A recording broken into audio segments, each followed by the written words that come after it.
Hey guys, tonight we are traveling, not just through space, but deep into time, to a place where the rustle of paper was more valuable than the clash of swords.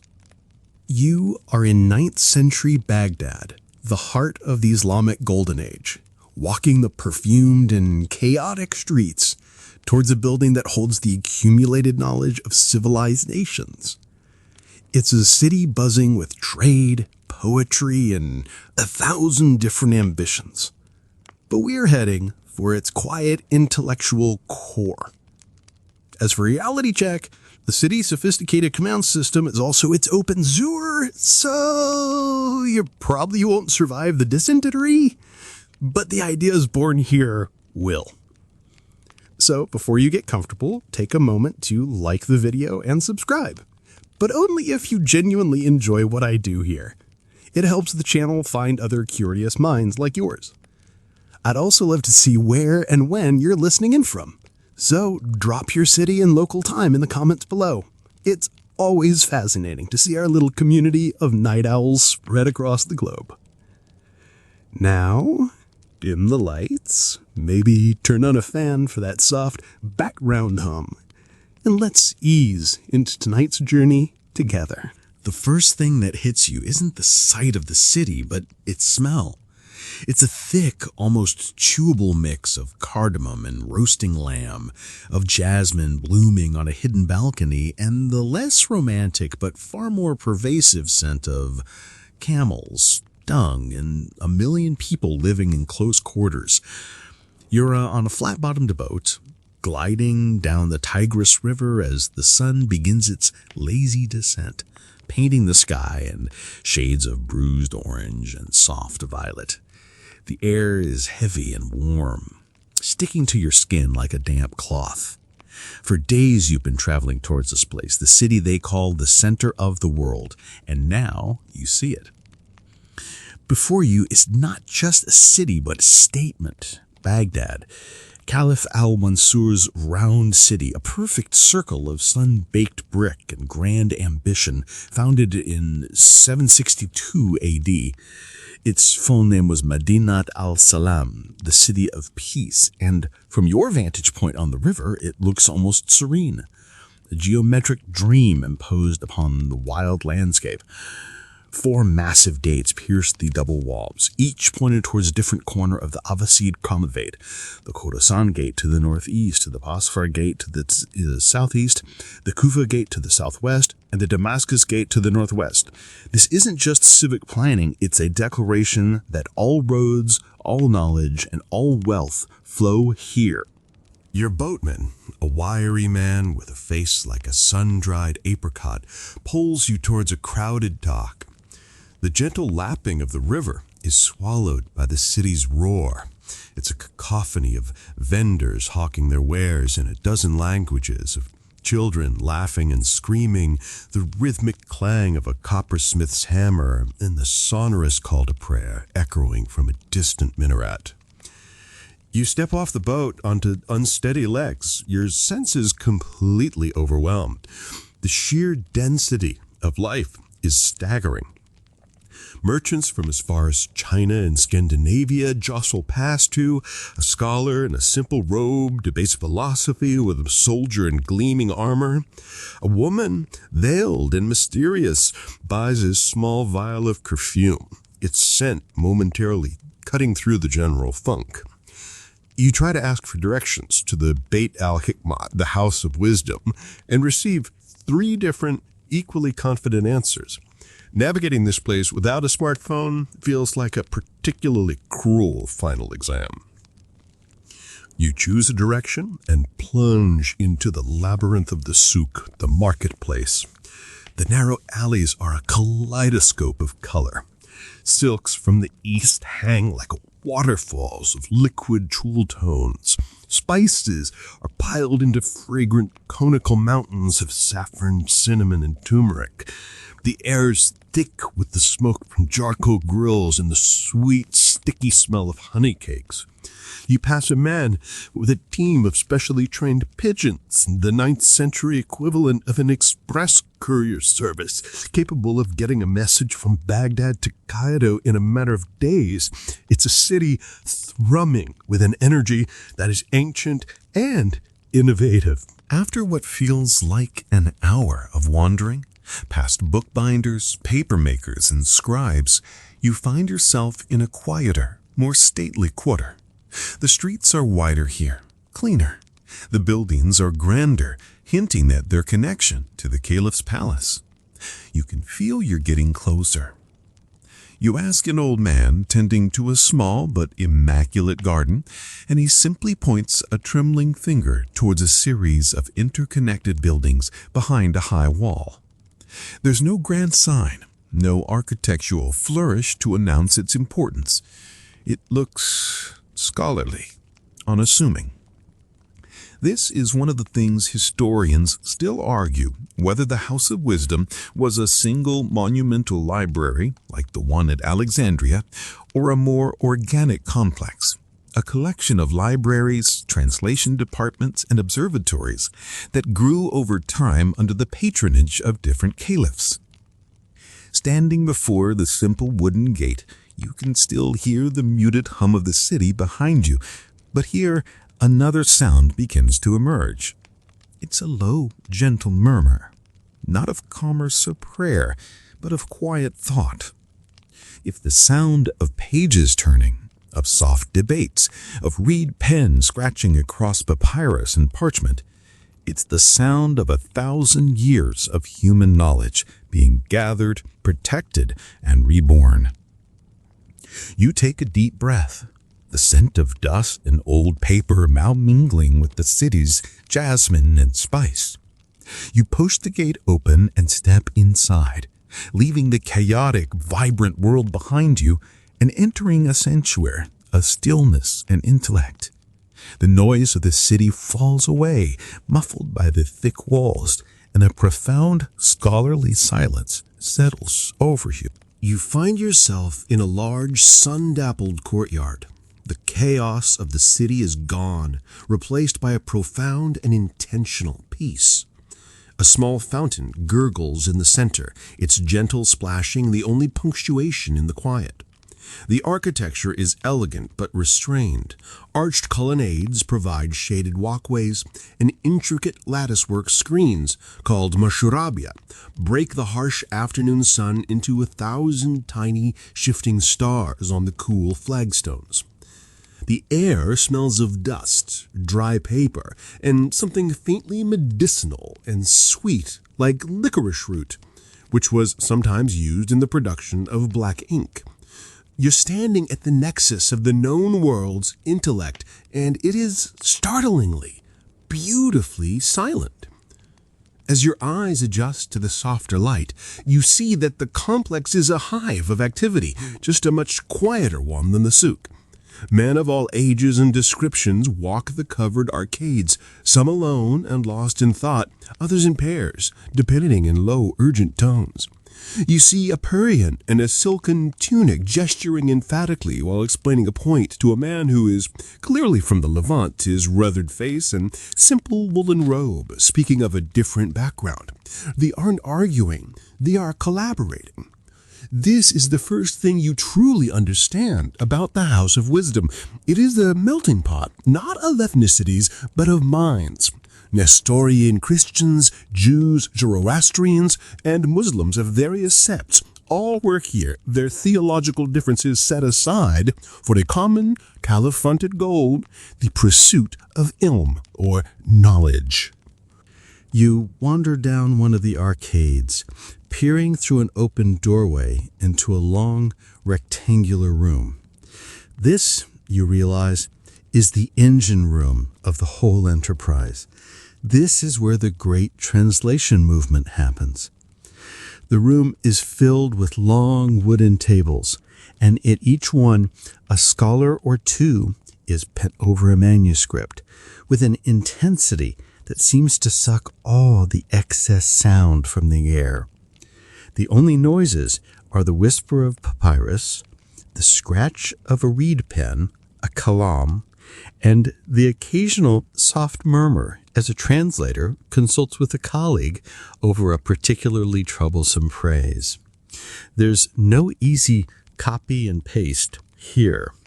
A single mistake on a page that took a day to inscribe could mean starting the entire thing over. You can feel the sheer focused weight of their concentration. You drift towards one table where a man with a neatly trimmed gray beard is working. Before him are two books. One is a heavy codex of Greek parchment, its letters dense and alien. The other is a stack of fresh, crisp paper, a relatively new and prized technology that had made its way here from China. He is meticulously transforming the knowledge of one into the language of the other. With a pair of dividers, he measures the column width on the new page, ensuring his Arabic script will be as elegant and balanced as the original Greek. He dips his kalam into a small pot of ink, a rich dark sepia made from oak galls and iron salts, and with a steady hand he begins to write. This is the great work sponsored by caliphs like Harun al-Rashid and his son al-Mamun. They actively sought out the great texts of the past, from the Greeks, the Persians, the Indians. Agents were dispatched across the known world, from Constantinople to the monasteries of Syria, to hunt down and acquire these precious manuscripts. A famous and likely exaggerated story holds that al-Mamun would pay the translator the weight of the translated book in solid gold. While perhaps not literally true for every book, it illustrates a fundamental fact. This was the most ambitious and well-funded knowledge transfer project in human history. They weren't just hoarding books, they were systematically absorbing the wisdom of fallen empires and distant cultures. They were translating everything: medicine from Galen, mathematics from Euclid, astronomy from Ptolemy, and philosophy from Aristotle and Plato. You watch the gray bearded scholar pause. He taps his chin, his brow furrowing. The Greek word he is stuck on has no direct equivalent in Arabic. He cannot simply transliterate it. He must understand its philosophical nuance, its context within the entire argument, and then coin a new Arabic term to capture it perfectly. This is why the translators were often the greatest scholars of their age. They had to be masters of multiple languages and subject matter experts on the fields they were translating. Historians still argue whether the primary driver for translating Greek philosophy was a pure, unadulterated love for abstract thought, or if it was a more pragmatic need to adopt the logical frameworks of Aristotle to better defend Islamic theology in debates with the highly educated Christian and Jewish scholars living and working within the caliphate. It was likely a bit of both, a hunger for knowledge sharpened by a competitive multicultural environment. The scholar summons a younger assistant who scurries over. They confer in a hushed tones, pointing at the text, their fingers tracing the lines of ancient reasoning. It's like watching two bomb disposal experts trying to decipher a set of very, very old instructions. After a few minutes, a look of revelation dawns on the older man's face. He smiles, thanks the assistant, and turns back to his page, his pen now flying with renewed confidence. The quiet hum of intellect fills the room once more. This isn't just a translation. It is a resurrection. They are breathing new life into sleeping ideas, dressing them in the language of their new world, ensuring that the thoughts of Athens and Alexandria would not be lost to the sands of time, but would instead find fertile new ground in the heart of Baghdad.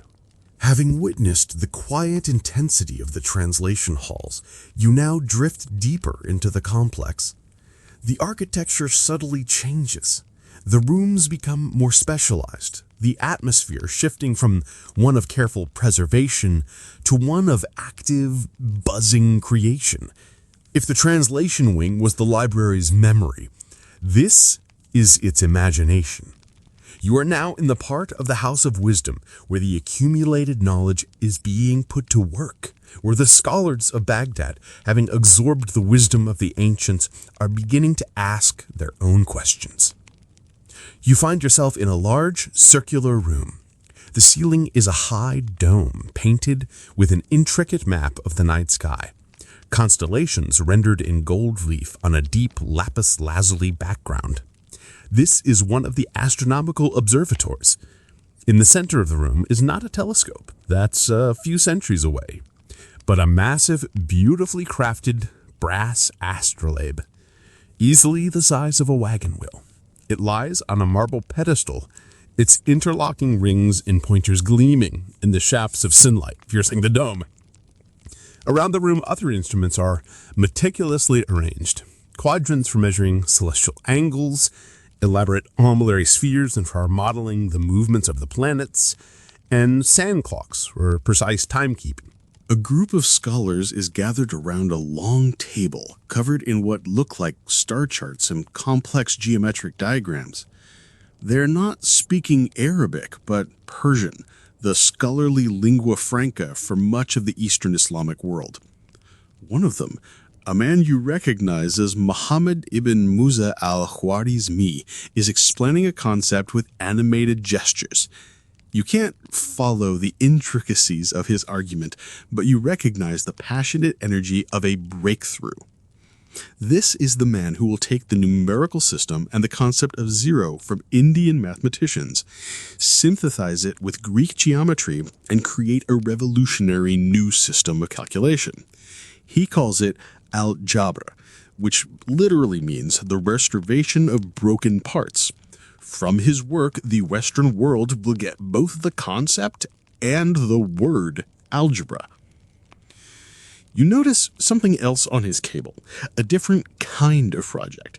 He's working on a massive map of the world, far more detailed and accurate than any you've seen before. He and his team have been systematically correcting the coordinates laid down by the ancient Greek geographer Ptolemy, using their own astronomical observations to create a new, more precise vision of the known world. It's a monumental undertaking, a factual mainspring of the Abbasid Caliphate's power. Accurate maps meant more efficient trade routes, better managed tax collection, and more effective military campaigns. Knowledge wasn't just an abstract virtue here. It was an instrument of state power. You move on, drawn by a sharp herbal scent coming from another wing of the building. You enter a long hall that is part library, part laboratory, and part infirmary. This is the medical section. Shelves from floor to ceiling are filled not just with translated works of Galen and Hippocrates, but with new texts being written right here. Doctors are examining patients on simple cots in one corner, their diagnoses informed by both ancient Greek theory and their own clinical observations. You see one physician carefully lancing a patient's boil, a common procedure, while another grinds herbs with a mortar and pestle, preparing a specific poultice. The air is thick with the smells of myrrh, camphor, and fenugreek. At a large table, a renowned physician named Hunayn ibn Ishaq is dictating to a scribe.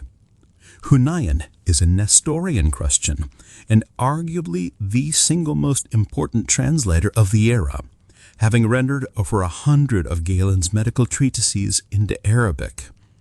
But he wasn't just a translator, he was also a brilliant physician and researcher in his own right. He's working on a textbook about the eye, complete with detailed anatomical drawings.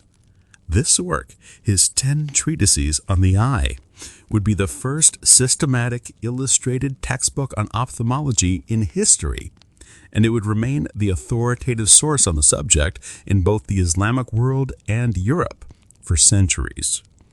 This is the pivotal moment being enacted all over the House of Wisdom. The student has become the master. The work has shifted from mere translation to active innovation. You notice a peculiar detail. On a side table, there are several bowls filled with different colored liquids and powders. A young apprentice is carefully documenting the effects of a certain substance on a piece of parchment. This speaks to a quirky and fascinating aspect of Islamic medicine, a deep interest in pharmacology and the specific effects of different drugs. They were among the first to establish pharmacies as distinct institutions and to experiment with anesthetics for surgery, using sponges soaked in a mixture of opium, mandrake, and other herbs. It was risky business. Too little, and the patient would be in agony. Too much, and they'd never wake up. But it was a bold step towards compassionate and effective medicine. Remember that dysentery we talked about earlier? These are the people you begged to see, hoping they had a new concoction of pomegranate rind and carob that might actually work. It's a far cry from the humoral imbalance hand-waving that passed for medicine in much of the world. As you stand there, watching Al-Khwarizmi reshape mathematics and Hunayn ibn Ishaq map a human eye, you realize the true meaning of the House of Wisdom. It was never just a library. It was an incubator. It was a place where the collected wisdom of the past was used not as a monument to be worshipped, but as a foundation upon which to build something new. It was here that the scientific method began to take shape, in the insistence on observation, experimentation, and peer review. The quiet work you are witnessing is nothing less than the dawn of a new age of discovery, all happening within these peaceful, sun-drenched walls. The afternoon sun is now low in the sky, casting long, dramatic shadows across the courtyard. The golden light that had previously filled the halls with a sense of vibrant energy now seems softer, more melancholic. A subtle change has come over the House of Wisdom, a quiet that feels less like focused concentration and more like the first hints of evening stillness. The day's work is winding down, but you sense a deeper, more permanent twilight beginning to fall. You wander back towards the main library hall, the repository of all the translated and newly authored works. The sheer volume of knowledge contained here is breathtaking. Thousands of scrolls and codices line the shelves, organized by subject, philosophy, mathematics, medicine, alchemy, geography, and literature. Librarians, the unsung heroes of this entire enterprise, move silently through the stacks, reshelving books handled by scholars during the day. Their work is a quiet act of devotion, ensuring that this intellectual inheritance remains ordered and accessible. You see one librarian painstakingly repairing the binding of a book, his needle and thread moving with the practiced ease of a surgeon. You see an elderly scholar, his back stooped from a lifetime spent hunched over texts, packing his books into a leather satchel. He has a sad, resigned look on his face. He is one of the last of the great thinkers of his generation, a philosopher who remembers the glory days. Now he sees the tide turning. The intellectual climate of Baghdad is changing. A more conservative or dogmatic strain of thought is gaining influence, one that is suspicious of the foreign sciences of the Greeks. Philosophy and rational inquiry are becoming viewed not as tools to glorify God's creation, but as potential sources of heresy. The open-minded, multicultural collaboration you witnessed earlier is becoming rarer, replaced by factionalism and suspicion. The very spirit of the Beit al-Hikmah is fading. This decline was not a single, catastrophic event, but a slow, creeping disillusion over decades, even centuries. A particularly fascinating and quirky tidbit of this era's intellectual struggle is the story of the philosopher Al-Kildi, one of the earliest giants of the House of Wisdom. During a period of shifting political favor, his personal library was confiscated by jealous rivals, and he was publicly beaten. Though his library was eventually returned, the incident was a chilling omen of the changing winds. It showed that the pursuit of knowledge could be a dangerous and politically fraught endeavor. The absolute intellectual freedom of the early days was never truly absolute. You step back out into the central courtyard. The gurgling fountain now sounds lonely in the growing quiet. The sun has almost set, and the first stars are beginning to appear in the deep indigo sky, the same stars the astronomers in the observatory had charted with such passion. The legacy of this place is not just in the books on the shelves, but in the ideas that escaped these walls. The algebra of Al-Khwarizmi would travel to Europe through Spain and Italy, laying the groundwork for the Renaissance. The medical knowledge of Ibn Sina, or Avicenna, and Al-Razi, or Razis, would become the standard medical curriculum in European universities for 500 years. The astronomical observations made here would eventually help Copernicus rethink the entire cosmos. But the physical place itself is fragile. As you stand there, you feel a premonition of the final tragic end. In 1258, centuries from now, the Mongol Empire will arrive at the gates of Baghdad. The city that was once the center of the world will be sacked with a brutality that will shock the conscience of the age. The final caliph will be rolled in the carpet and trampled to death by horses. And the House of Wisdom, with its libraries containing the accumulated knowledge of half a millennium, will be utterly destroyed. It is said that the invaders threw so many books into the Tigris that the river ran black with ink for days. Historians still argue whether this account is a literal truth or poetic exaggeration meant to convey the scale of the cultural cataclysm. Either way, the message is the same. An incalculable treasure of human thought was lost forever. As darkness finally settles, you turn and walk back toward the gate, leaving the quiet halls and their ghosts behind. The hum of the city seems distant now, almost irrelevant. You've spent a day inside a dream, a moment in history when a civilization dedicated itself to the belief that knowledge was the most precious thing in the world. And you've seen the long, sad shadow of its end. The ink may have faded and the pages may have turned to dusk, but the questions they asked and the answers they found are still echoing quietly through our own time. The first thing you're aware of is not the weight of a crown, but the gentle weight of a finely woven linen sheet. Sunlight, soft and diffuse, spills into the room not from a grand window, but from a clever overhead opening, a light well that channels the dawn down into the very heart of the palace. The air is cool and fresh, another gift of brilliant architectural design that creates natural ventilation throughout the sprawling complex of Knossos. A constant, gentle sigh passing through its corridors.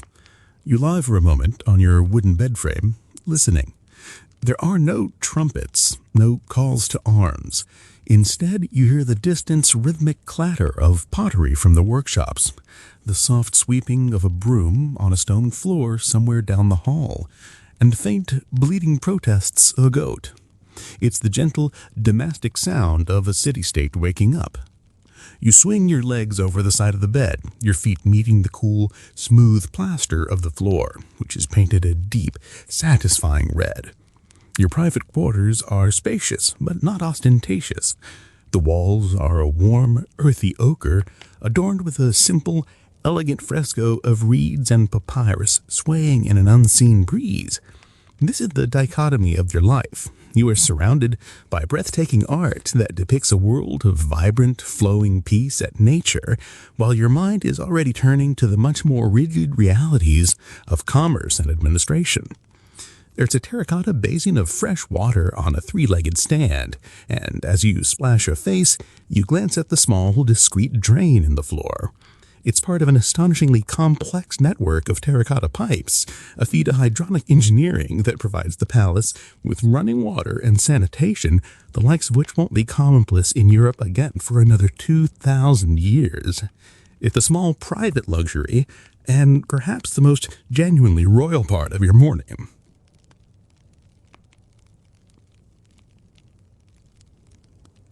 Your breakfast is simple, laid out on the low table.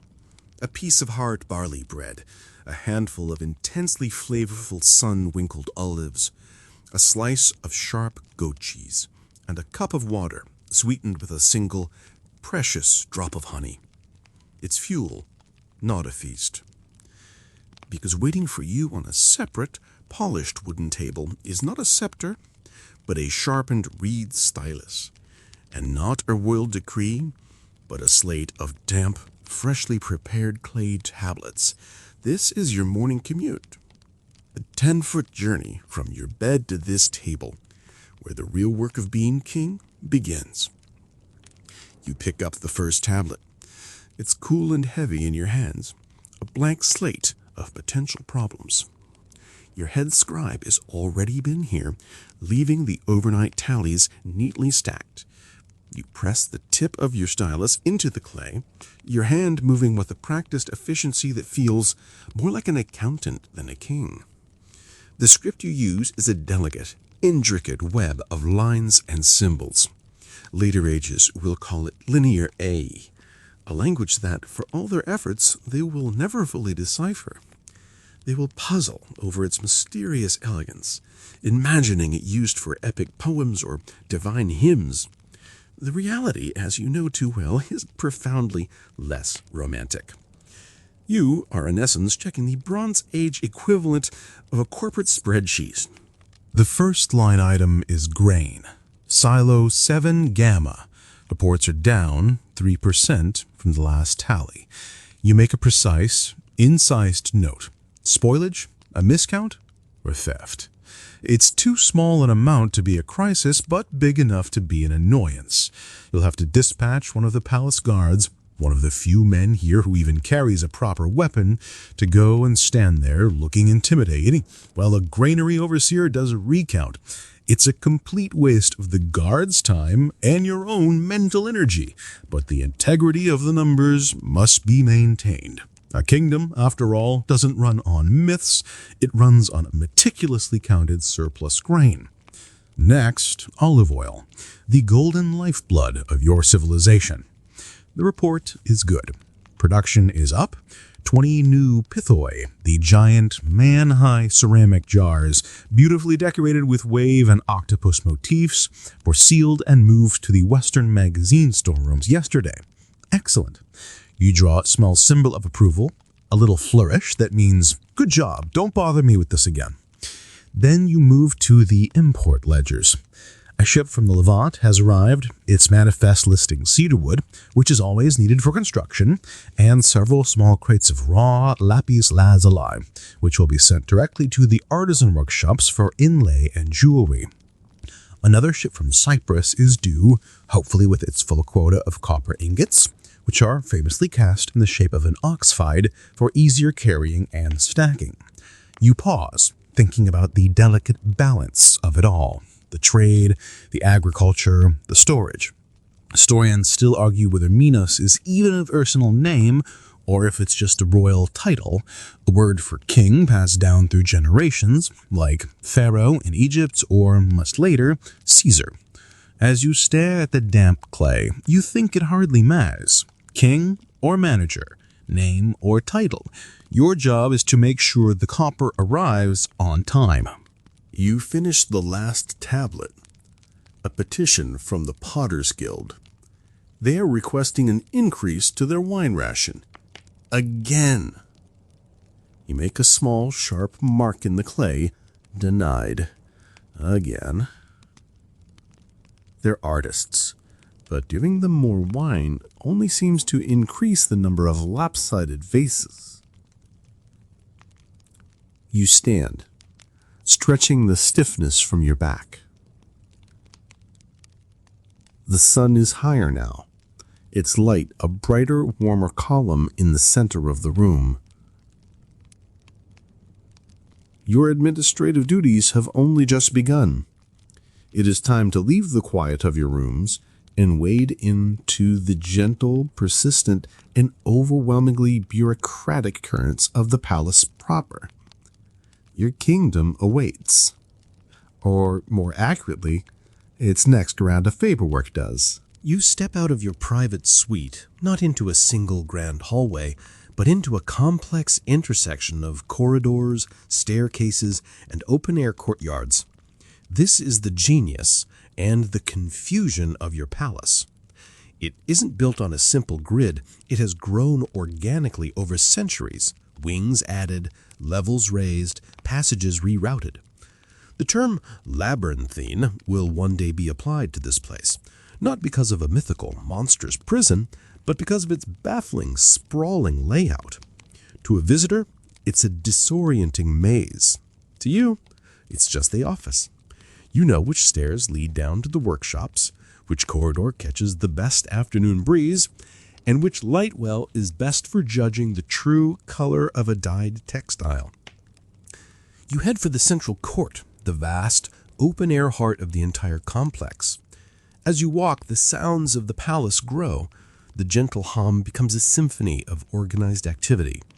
You pass an open doorway and see a row of women sitting at looms, their fingers flying, weaving intricate patterns into wool and linen. The clack of the loom weights is a steady, reassuring rhythm. Further on, the sharp tang of hot metal and the rhythmic tink-tink-tink of a hammer tells you you're passing the bronzesmith's workshop. You glance in and see a craftsman putting the finishing touches on a set of delicate bronze tweezers. Not a sword, not a helmet, tweezers. Your civilization is one of profound peace, a fact that will puzzle future archaeologists who find so few weapons and fortifications. This peace is your greatest achievement, and also the source of your most mundane problems. A peaceful people have more time to argue about interior decorating. The corridors are painted in brilliant colors, with dados of deep red and black stripes, and the iconic Minoan columns, unusual because they're wider at the top than the bottom, are a rich, earthy red, drawing the eye upward. As you approach a brighter colonnaded hall, you are intercepted. Two priestesses, their dark hair elaborately curled and their flounced skirts rustling, stand before you. They are both trying to talk at once. You hold up a hand for silence, an expression of patient weariness on your face. This is the daily saffron dispute. One priestess oversees the production of dyes for the textile artisans. The other manages the allocation of herbs and spices for the healers and the temple kitchens.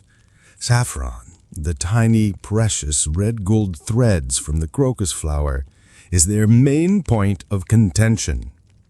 It produces the most brilliant yellow dye, but it's also a key ingredient in medicines and ritual offerings. And there is never, ever enough of it. "Your Majesty," begins the first, the dyer, The new ceremonial robes for the bull-leaping festival require the brightest yellow. My current allotment will produce a color closer to sad mustard than divine sunlight.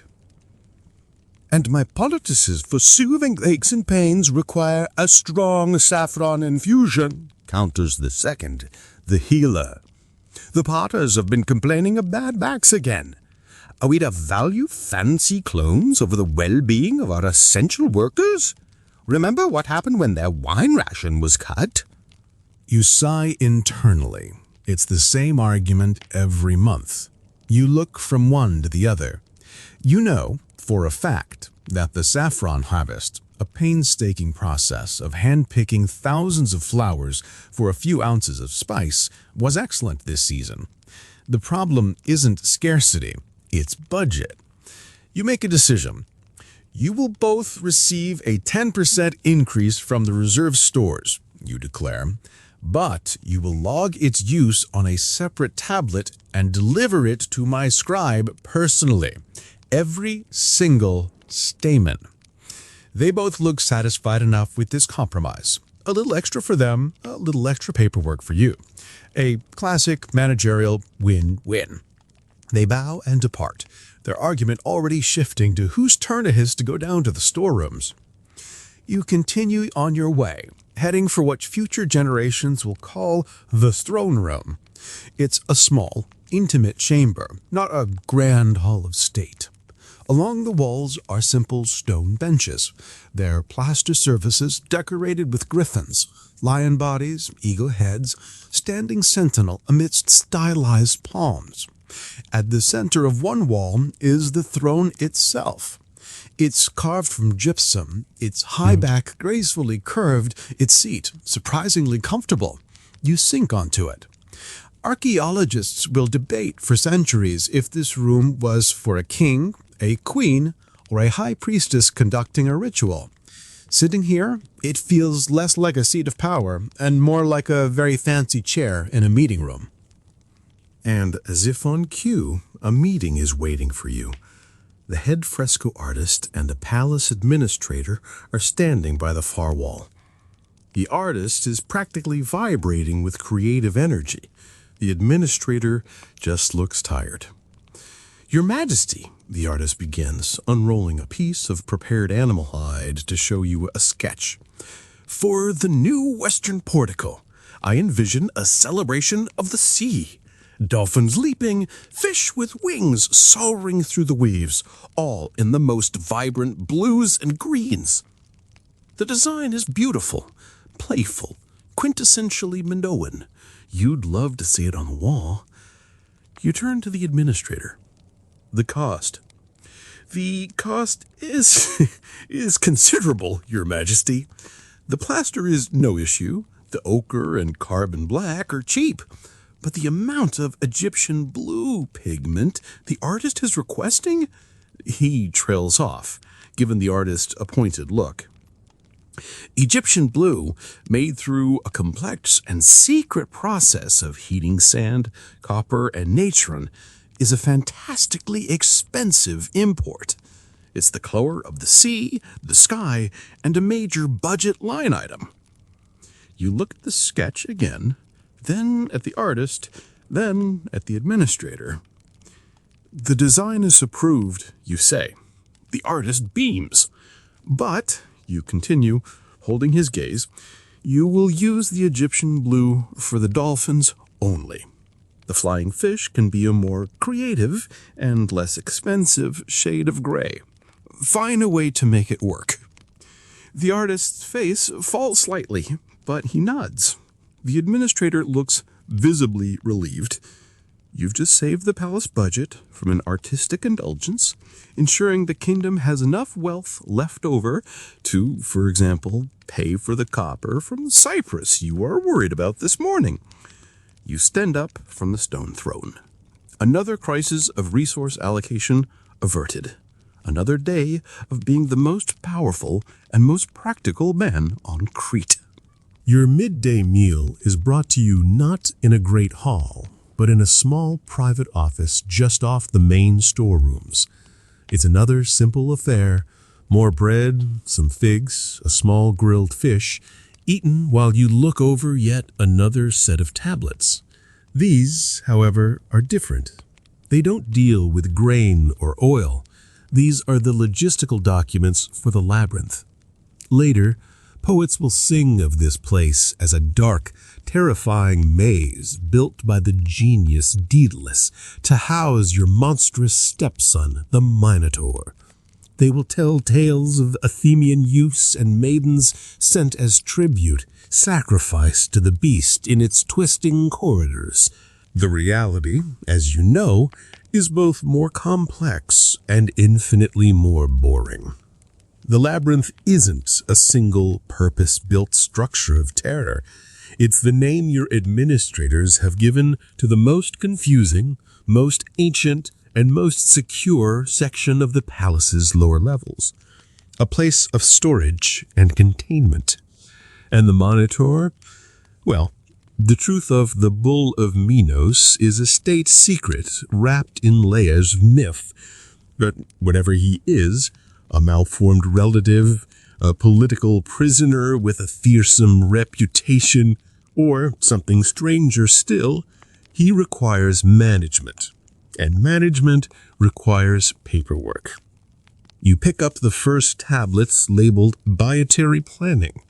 Your royal zookeeper has submitted the weekly requisition. It lists an enormous quantity of barley and greens. The Minotaur, despite his fearsome name, is largely a vegetarian. This is a small historical tidbit that will be completely lost in the more exciting stories of him devouring people. The meat in his diet is a minimal supplement, mostly for show. You approve the requisition with a quick mark. It's one of the easiest decisions you'll make all day. Feeding the state secret is a fixed, predictable cost. The next tablet is a risk assessment report from the head of the palace guard. It's titled Structural Integrity and Containment Protocols for Unit M. The guard captain is concerned that one of the bronze-gated passages in the labyrinth's third sub-level is showing signs of stress. The hinges are corroding from the damp. He recommends they be replaced. He also notes, with dry understatement, that the last Athenian tribute delivery was procedurally complicated. One of the youths, a particularly arrogant son of some Athenian noble, tried to start a fight. It was dealt with, but it wasted time. This is the part that later generations will get so horribly wrong. The tribute from Athens isn't a sacrifice. It's labor tax. Your civilization is far too practical to just waste a dozen healthy young people.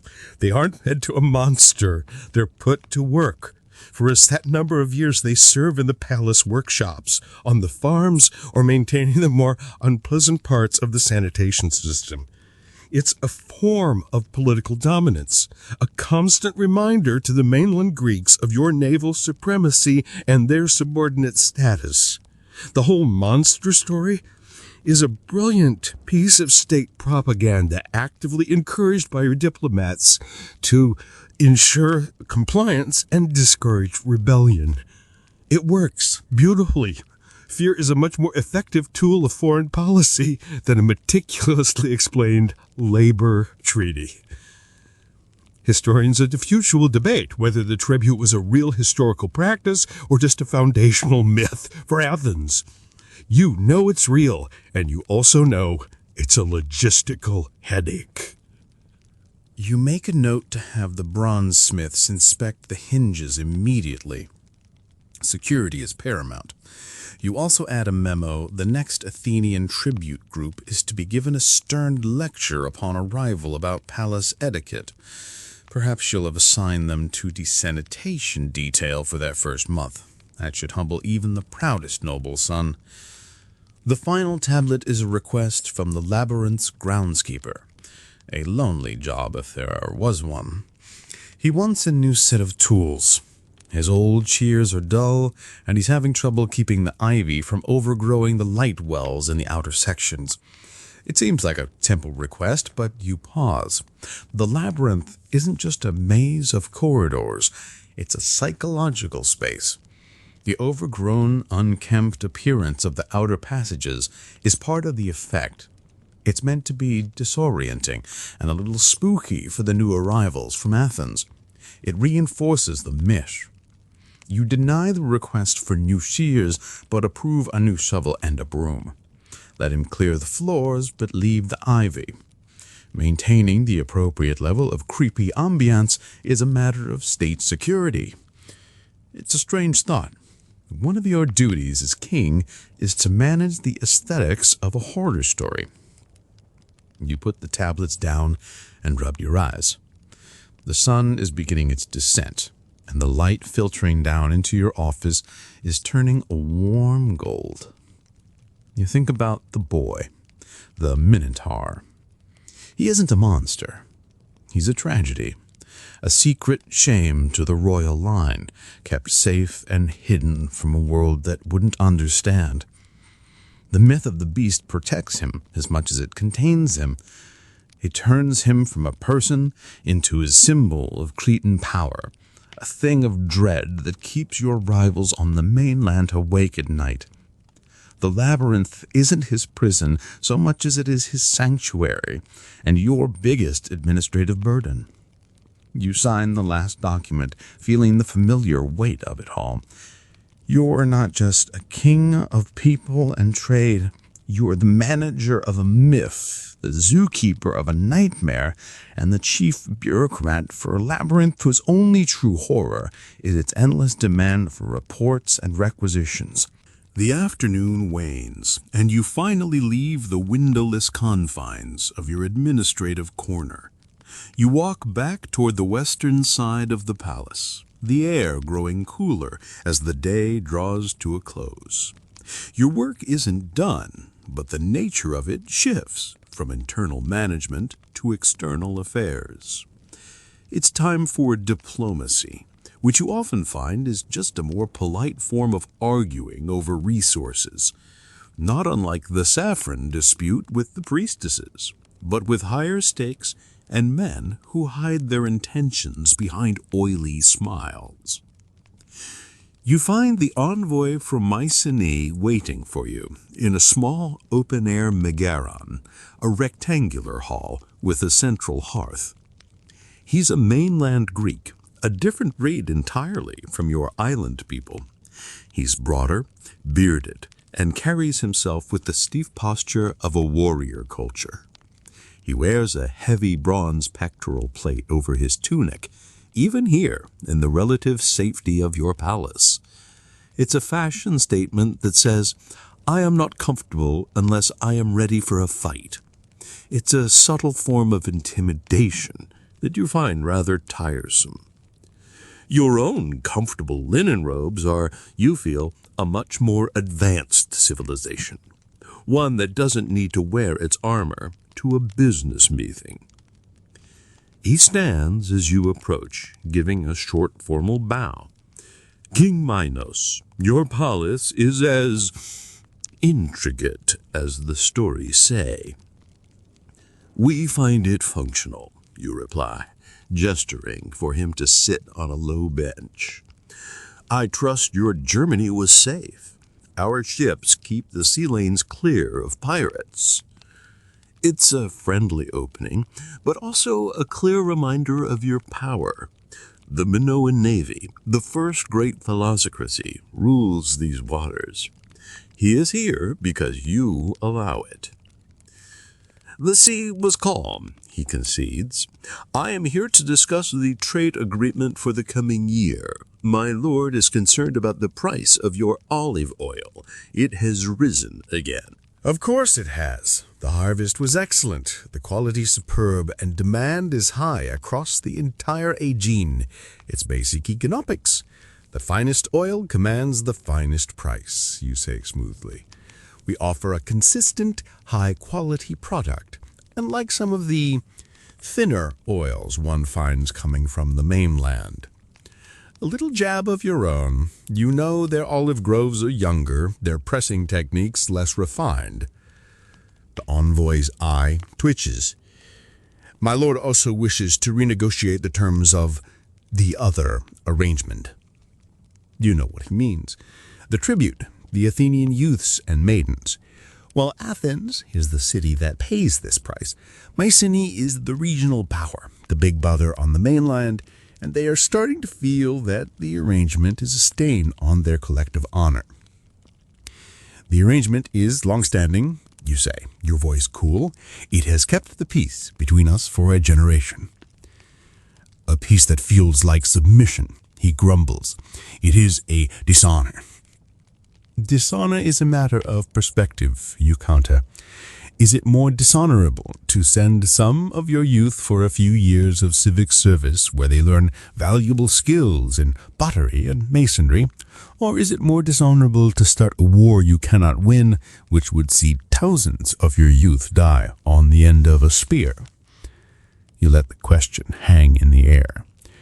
This is the core of your foreign policy, the quiet, constant threat of your naval supremacy, wrapped in the spooky story of the Minotaur, which allows you to avoid actual conflict. It's cheaper and far less messy. One of the quirks of Minoan society that will baffle future historians is the discovery of the Ring of Minos. A golden signet ring is showing a goddess figure crossing the sea. They'll debate its meaning, but you know it symbolizes your dominion over the Aegean. The envoy shifts, uncomfortable. He knows you're right. His people are warriors, but their ships are tubs compared to your sleek, swift vessels. A sea battle would be a slaughter. He changes the subject back to trade, and you spend the next hour handsing over the price of oil, the exchange rate for copper ingots, and the tariff on imported Mycenaean pottery, which you mostly just use for ballast in your ships anyway. It's a tedious, circular conversation, and you both know how it will end. He will agree to your prices, and you will agree to consider his concerns about the tribute. Nothing will change. Finally, he leaves. You watch him go, his warrior's posture looking a little less rigid than when he arrived. You feel a profound sense of weariness. This is the burden of kingship, not the glory, not the feasts, not the legends. It's the endless series of small grinding decisions. It's managing saffron and fresco budgets, checking green silos, approving hinge replacements in a secret basement, and haggling with posturing foreigners. You are the chief executive officer of Crete Inc., and your job is to keep the entire enterprise solvent. You walk to a balcony overlooking the palace complex as the last light of day paints the sky in shade of orange and violet. Below, lamps are being lit, casting a warm, flickering glow. The sounds of the day are fading, replaced by the gentler noises of the evening. Music from a distant flute, the murmur of voices, the chirping of crickets. You look out toward the sea, a dark, wine-colored expanse under the twilight sky. Your creation, your kingdom, is safe. It is prosperous.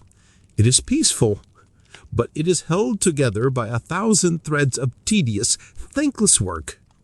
You are King Minos, lord of the Labyrinth, ruler of the seas, and you are, at your core, a tired administrator who just wants to go to bed.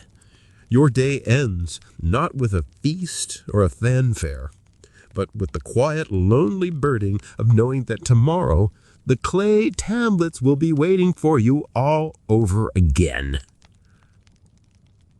The warmth of your dreams dissolves into the piercing, crystalline cold of the real world.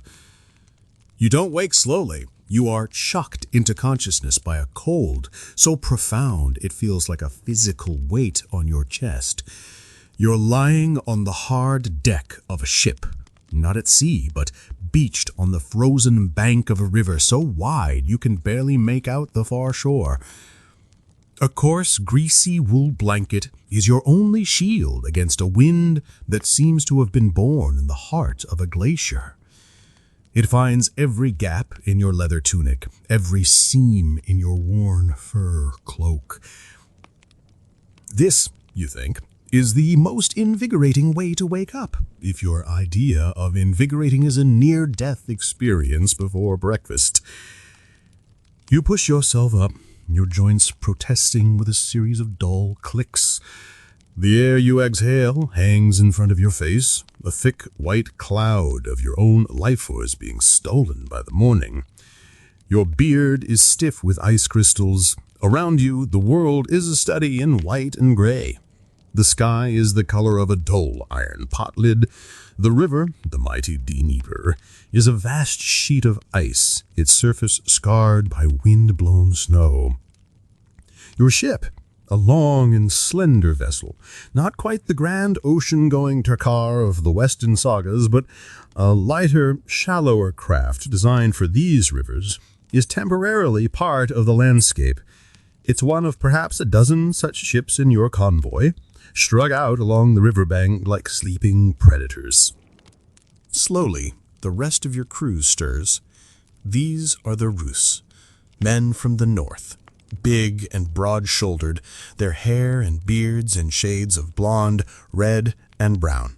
They are your brothers in this insane enterprise. You look at the faces around you, some raw-boned and clearly from the fjords of Norway or the lakes of Sweden, others with the higher cheekbones and darker eyes of the local Slavic tribes they trade with, fight with, and live with. Historians will one day argue endlessly whether the Rus were purely Scandinavian conquerors or if they were a new people, forged in this crucible of cultures, a fusion of Norse ambition and Slavic resilience. Looking at your friend Oleg, tried to coax a flame from a piece of flint and steel, his mother a Slav from near Kiev and his father a Swede from Birka, you think the answer is obvious. You are what this river demands you to be. Tough, adaptable, and a little bit of everything. The first priority is the fire. It's a pathetic smoldering thing in a shallow, sand-filled box in the center of the boat, jealously guarded all night. Two men feed it slivers of dry pine, blowing gently until a weak flame finally licks upwards, a fragile orange flower in the suffocating gray. The smell of wood smoke is the most reassuring scent in the world. It means warmth. It means food. It means life. Your own task is to check the cargo. This is why you're here. This is the whole part. Beneath heavy waterproofed hides are the treasures of the north, the reason for enduring this frozen hell. You lift a corner of a covering. The scent of beeswax and honey, frozen solid, is faint. You run a gloved hand over a tightly bound stack of furs. Sable, marten, fox, beaver. The pelts are thick and luxurious, of fortune waiting to be clamped. This is the soft gold of the northern forests, and its destination is the richest city in the world, Miglagad, the great city, Constantinople. You think of the warmth, the spices, the silk, and the gold that await you at the end of this journey. The thought is a small internal fire that does almost as much good as the real one. It's a shame, you muse, that the beaver pelts you're sitting on are of infinitely better quality than the worn, patchy wolfskin cloak on your back. The customer always gets the best. Breakfast is a miserable affair. A pot is set over the fire, and into it goes a handful of oats, a chunk of frozen, salted fish, and melted snow. The result is a gray, lumpy porridge that tastes vaguely of rust and despair. But it's hot, and it's calories. You force it down, the warmth spreading slowly through your gut. There's no conversation, just the sound of scraping spoons, the crackle of the fire, and the endless sigh of the wind. Then the real work begins. The river is mostly frozen, but the main channel remains, a sluggish, dark artery of moving water. The problem is getting to it. A thin but stubborn shelf of ice connects your beached ship to the open water. Axes and long iron-tipped poles are brought out. You join the others, standing on the treacherous ice, and begin the back-breaking work of smashing a path for the ship. The impacts send jarring shocks up your arms. Splinters of ice fly up, stinging your face. For an hour, you are just a machine of muscle and leverage, part of a collective effort to break the river's grip. Finally, the channel is clear. With grunts and curses, using shoulders and long poles as levers, you and the crew push the reluctant vessel off the muddy, frozen bank and into the dark, churning water. It lurches, then steadies, suddenly alive again. Oars are run out, not for speed, but for steering, to keep the boat in the center of the current. The day's journey has begun. You are a tiny speck of wood and men, filled with dead animals and preserved pea vomit, floating down a god-forsaken river toward a dream of a city. And the sun, a pale, useless wafer in the sky, has only just cleared the horizon. The hours on the river are a study in grueling monotony. For now, the current is your engine. You sit on a rower's bench, but the oars are shipped. Your job is not to row, but to watch. Your gaze sweeps from one riverbank to the other, a constant, paranoid scan. The land here is flat, desolate, a seemingly endless expanse of snow-covered steppe and skeletal-looking birch groves. It looks empty, but you know it isn't. This is the territory of the Pechenegs, nomadic horsemen who are less a nation and more a constant, lingering threat. They are the wolves of the steppe, and your convoy is a slow-moving flock of sheep. The cold is a constant companion. It seeps into you, a deep cellular chill that no amount of wool or fur can surely defeat. You pull your cloak tighter, your fingers clumsy and numb. You think back to the stories the older traders told in the longhouses of Kiev before you set out. Tales of entire convoys ambushed, of men cut down and a hail of arrows fired from the concealment of the riverbanks. The Pechenegs don't want your furs or your honey. They want your weapons, your tools, and your lives. This is a fact of life on the Dnipro, as certain as the winter freeze. The trade route from the Varangians to the Greeks isn't just a path of commerce, it's a gauntlet. Suddenly, a man at the bow of a ship raises a hand and points. Far ahead, the river seems to vanish. The low rumbling sound you had been subconsciously hearing for the last hour grows into a steady, menacing roar. This is it, the first of the great Dnieper Rapids, a place with a name that means, do not sleep. The mood on the ship shifts instantly from weary boredom to tense, focused energy. The captain, a veteran named Gunnar, with a face like a road map of past misfortunes, barks a series of commands. The ship is steered toward the right bank, nosing into a prearranged landing spot, a muddy cove sheltered by a low bluff. The other ships in the convoy follow suit, their movements practiced and efficient. This is the most dangerous part of the journey. More dangerous even in the Pechenegs, because it is here that you are most vulnerable to them. You have to get the ships out of the water. The rapids are of churning chaos of rocks and white water, utterly impassable for your boats. The only way past is overland. This process is called a portage, and it is a masterpiece of organized, backbreaking labor. As soon as your ship grounds on the muddy shore, you and half the crew leap out, sinking up to your shins in the frigid, slushy mud. The first task is to unload the cargo. Every bundle of furs, every cask of honey, and every amphory of wax must be hauled up the slippery bank and stacked in a defensible position. It's heavy, awkward work, and you do it at a run.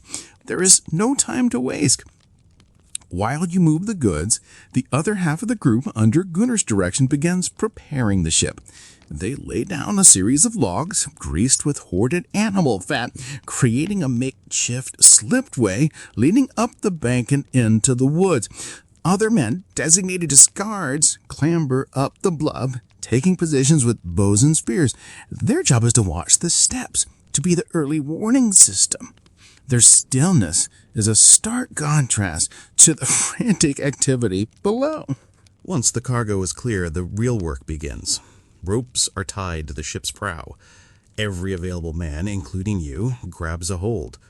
On Gunnar's shout, you all lean into it, your boots slipping in the mud, your muscles screaming in protest. The ship groans. For a moment it feels impossible, like trying to move a mountain. But then, slowly, agonizingly, it begins to slide forward inch by painful inch up the greased logs and out of the water. It's a primal, brutal effort. You're no longer a trader or a sailor. You are a beast of burden, a world narrowed to the rope in your hands and the mud at your feet. A quirky fringe theory you heard once suggested that the Vikings' famous horned helmets were actually just ceremonial, and that if they wore anything, it was simple leather or iron caps. You glance at the guards on the ridge, their bare heads exposed to the wind, and think that theory sounds perfectly reasonable. Who would want horns getting caught in a tree branch while you're being shot at? The Bordage path is a mile long. A muddy track worn into the earth by 100 convoys before you. Hauling the empty ship over that distance takes hours. You strain, you sweat, despite the cold, you curse. Twice you have to stop and re-grease the lugs. Once a rope snaps with a crack like a thunderclap, sending men sprawling. But you get it done. Finally, you reach the other side, where the river runs calm and deep again. The process is reversed, easing the ship back down another set of logs and into the water. You are utterly exhausted, your body a single unified ache. Now there's no time for rest. You have to haul the cargo. You trudge back to the start of the portage, your legs heavy as stone. You and another man shelter a massive bundle of sable furs, its weight pressing down on you. You begin the long walk again, your world swaying with the effort. And as you walk, you keep glancing toward the endless, silent expanse of the steppes. The guards are still up there, motionless silhouettes against the gray sky. So are nothing. But the day is not over, and there are 6 more rapids to go. Days and rapids blur into one another. You've hauled the ship overland so many times you feel like your arms have stretched. You've fought the current, the ice, and the soul-crushing weariness. The constant threat of the Pachinegs never materialized into a full-blown attack, just fleeting glimpses of horsemen on the horizon, shadows that watched and then vanished. They were testing you, seeing the size of your convoy, the number of your guards, and decided you were too hard a target. It's a victory of a sort, but one that leaves you with frayed nerves rather than a sense of triumph. Then, one morning, something changes. The air, while still cold, has lost its brutal, icy edge. There's a new smell carried on the wind. A damp, salty, vaguely organic scent that is completely alien to the pine and mud of the river. The river itself has changed, growing wider and wider, until the far bank is just a smudge. You have reached the Labyrinth, the great estuary, where the Dnieper finally gives up its identity and merges with the sea. You spend 2 days here, on a low, sandy island that serves as a traditional staging ground. It's a flurry of activity. The ships, battered from the river journey, need to be re-rigged for the open water. The single square sail, used only when the wind was perfect on the river, is now crucial.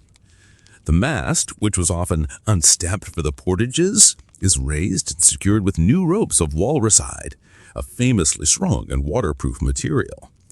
Oars are checked, And the side-mounted steering board, the steerboard, from which the word starboard will eventually evolve, is inspected for any cracks.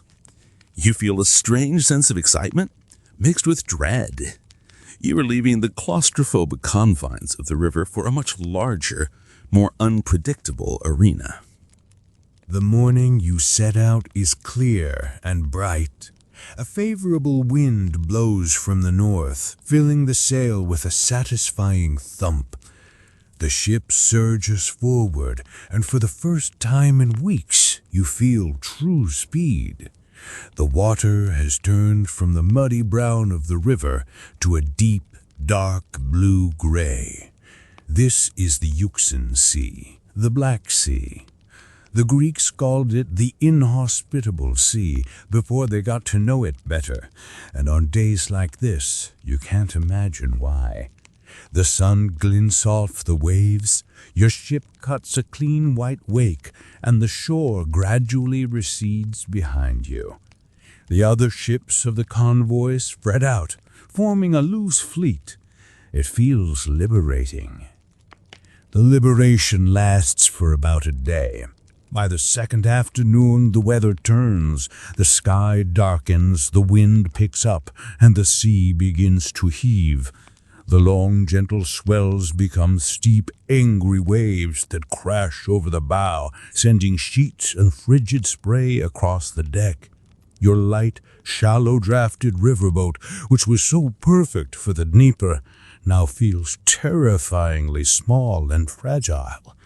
It corkscrews sickeningly over the waves, rolling and pitching with a violence that makes a stomach clench. There's no rest now. Half the crew is bailing, using wooden buckets to frantically throw the water back into the sea. The other half is managing to sail, trying to keep the ship from being turned broadside to the waves, which would surely capsize it. You are one of the bailers. It's mindless, desperate work. You scoop, you lift, you throw. Your world is reduced to the sloshing water in your bucket and the burn in your shoulders. The roar of the wind and the crashing of the waves is a deafening, constant assault.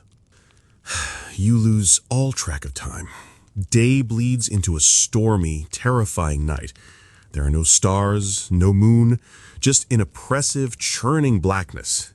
The only light is the faint glow from the single shielded lantern lashed to the mast, casting ghostly shadows on the strained faces of your crewmates. You remember the provisions you ate so casually days ago. Remember that crocodile dung sunscreen from your dreams of Egypt? That sounds positively delightful compared to the salty, half-frozen wave that just slapped you in the face. It's a truly humbling experience to realize that your entire fortune and furs and your very life are at the mercy of a sudden change in wind direction. At some point, you switch from bailing to clinging to an oar, helping to steer and keep the ship's nose pointed into the teeth of the gale. The effort is immense. Every wave feels like a solid punch, jarring the entire vessel. You see another ship in your convoy, a ghostly shape rising on a crest one moment and then plunging into a trough and vanishing the next. You pray for them and for yourself. Just when you think you can't hold on any longer, that your muscles will fail and your spirit will break, the storm passes. It doesn't fade gracefully. It just moves on, leaving a bruised-looking sky and a confused, choppy sea in its wake. The dawn breaks pale and watery on a scene of utter exhaustion. You and your crew are soaked, shivering, and hollow-eyed. You take a quick rum call. Every man is accounted for. You scan the horizon through the other ships. You count them one by one. They're all there, scattered and battered, but afloat. A collective sigh of relief seems to pass through your ship. A shared, unspoken acknowledgement that you have faced the sea's fury and survived. You are now truly in the final leg of your journey. You know your general direction is south, following the coastline. The goal is the Bosphorus, the narrow strait that leads to your ultimate destination. You survived the frozen north, the river rapids, the nomadic horsemen, and the fury of the Black Sea. The worst must surely be over. You look south toward the horizon, trying to will of the legendary city to appear. Your journey has been one of grim endurance, but now, for the first time, you allow yourself a flicker of hope, a vision of the prize that awaits, the golden gleam of Miklagard. The days that follow the storm are eerily calm, as if the sea has spent all its rage and has nothing left but a glassy indifference. You and your crewmates move with the slow, deliberate economy of the deeply exhausted, mending ropes, patching the sail, and speaking in low tones. But with each passing day, the sun feels a little warmer on your face, the air less hostile. You are sailing south, hugging the western coast of the Black Sea, a land the locals call Thrace. The landscape changes. The sparse, flat steppes give way to rolling hills, green and dotted with unfamiliar kinds of trees. You see small fishing villages tucked into coves, wisps of smoke rising from their hearths. One afternoon, you see it. A ship on the horizon, moving with a purpose and speed that is startling. It's not a trader like you. It's a Byzantine dromon, a warship. It's long and low, with two banks of oars moving in perfect, terrifying unison. Even from a distance, you can see the glint of soldiers' helmets on its deck, and the menacing-looking siphon mounted on its prow, a device for spewing the legendary Greek fire. The warship passes your convoy without incident, a lion striding past a pack of wolves, acknowledging their presence but seeing no threat. It's a powerful message. You have left the lawless lands behind. You are now in the Emperor's waters, a place of immense power and rigid order. Then, after another day of sailing, Gunnar points toward the horizon. At first you see nothing, just a haze where the sea meets the sky. But he insists, his weathered eyes seeing what yours cannot. As you sail closer through the morning, it resolves itself. It's not a cloud bank or a trick of the light. It's a line, a long, impossibly high, man-made line stretching across the land. The Theodosian walls. After months of looking at nothing but trees, mud, and water, the sight is a physical shock. It's a geological feature made by men. A triple line of fortifications, one behind the other, studded with massive square and octagonal towers. You have seen forts before, the wooden stockades of the Rus settlements like Kiev, but they are like children's toys compared to this. This is a declaration in stone and mortar that says, here the world ends and civilization begins. You try to imagine an army trying to assault it and fail. It seems less like a wall and more like a final, absolute fact. Your convoy follows the coastline, rounding the tip of the peninsula, and then you see it, Miklagard, the great city, Constantinople. The sight silences every man on board. You simply stare, your mouth slightly agape. It is more vast, more golden, more impossible than any of the stories you ever heard. The city rises from the sea on 7 hills, a riot of white marble buildings, red tiled roofs and towering columns. And above it all, seeming to float in the sky, is a dome of such breathtaking size that it seems to defy the laws of nature. Gold tiles on its roof catch the morning sun, and it gleams with a divine light. The Hagia Sophia, the Church of Holy Wisdom. You don't know its name, but you know you are looking at the center of the world. Your ship is steered toward the inlet on the northern side of the city, the legendary Golden Horn. The entrance is a maelstrom of activity. Hundreds of ships, fat-bellied merchant cogs from Italy, slender galleys from the Caliphate, and countless smaller local vessels jostle for space. The water is thick with them. The air, which for months smelled only of pine, mud, and salt, is now an overwhelming assault on the senses. You can smell spices you've never encountered, roasting meat, wood smoke, incense, in the potent collective smell of 1,000,000 people living in one place. You hear a cacophony of languages, the ringing of church bells, the shouting of dockworkers, and the general deep hum of a metropolis at work.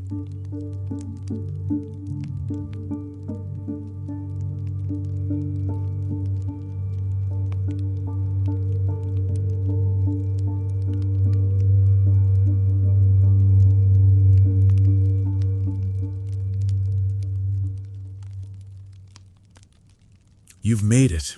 You haven't been frozen, starved, shot by nomads, or drowned. Now comes the truly hard part. Haggling with merchants who are 10 times shrewder than you are. As your ship finds its mooring at the designated wharves for the Varangians, you look at your cargo of furs and honey. It is a fortune.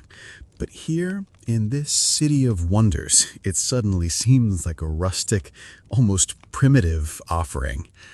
A product of the savage wilderness you have just escaped. You look at your crewmates. For most, the goal is simple. Sell high, buy low, and begin the long journey home, rich and with stories to tell. But you see a few of the younger men staring not at the markets, but past them, toward the towering walls of the imperial palace. They're dreaming of a different prize. Scholars sometimes debate whether the rest were driven more by a desire for trade or for plunder and a lust for glory. Looking at these men, you realize the answer is yes. They're dreaming of joining the Emperor's most elite unit, the Varangian Guard. A place where a northern axeman could earn a fortune in gold and a reputation that would echo through the sagas.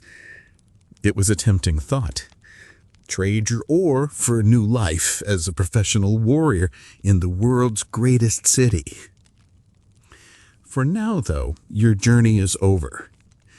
You take one last look around at the impossibly high walls, the golden dome, and the chaotic, vibrant life of the docks. You, a man from the cold, dark forests of the north, had successfully navigated the great river road to the heart of the civilized world. You are a Varangian in Miklagard, and your saga has just truly begun. You are a creature of the dappled light, a spirit of the lonely places where the mountains breathe.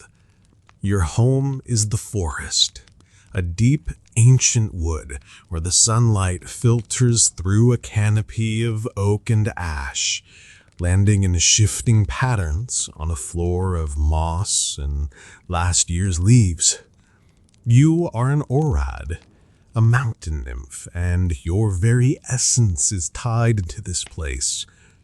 You can feel the slow, deep life of the trees in your bones, the cool breath of a hidden spring on your skin, the scent of damp earth and wild hyacinths is the air you breathe. This is your world, and it was once your playground.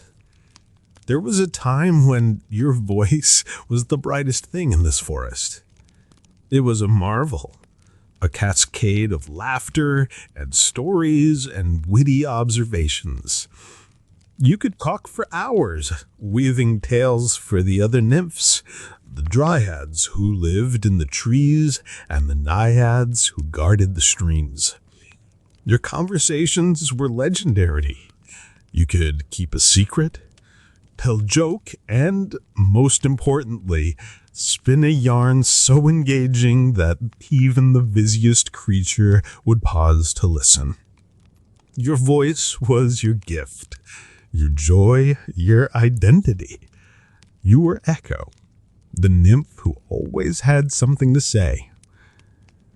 And that was the problem. Your talent for conversation drew the attention of the gods, specifically the king of the gods, Jupiter. He was predictable. Whenever his wife, the formidable goddess Juno, came looking for him, it was usually because he was off in the woods charming one of your nymph sisters. And he, the mighty king of Olympus, would ask you for a favor. Just keep her talking, Echo, he'd say, his eyes twinkling with divine mischief, for a few minutes. And you, flattered and a little awed, would do it. When the queen of the heavens descended upon your forest, her footsteps radiating an aura of cold fury, you would intercept her. You'd launch into your best material, a long, rambling story about a funny-looking badger, a detailed observation on the migratory patterns of birds, a complex bit of gossip you'd heard from a traveling wind spirit. The ancient storytellers could never quite agree on what you talked about, but they all agreed you were very, very good at it. You could hold Juno's attention, your endless stream of words, a silken net, just long enough for Jupiter and his companion of the hour to make a discreet exit. It was a dangerous game, but for a while it worked. Until the day it didn't.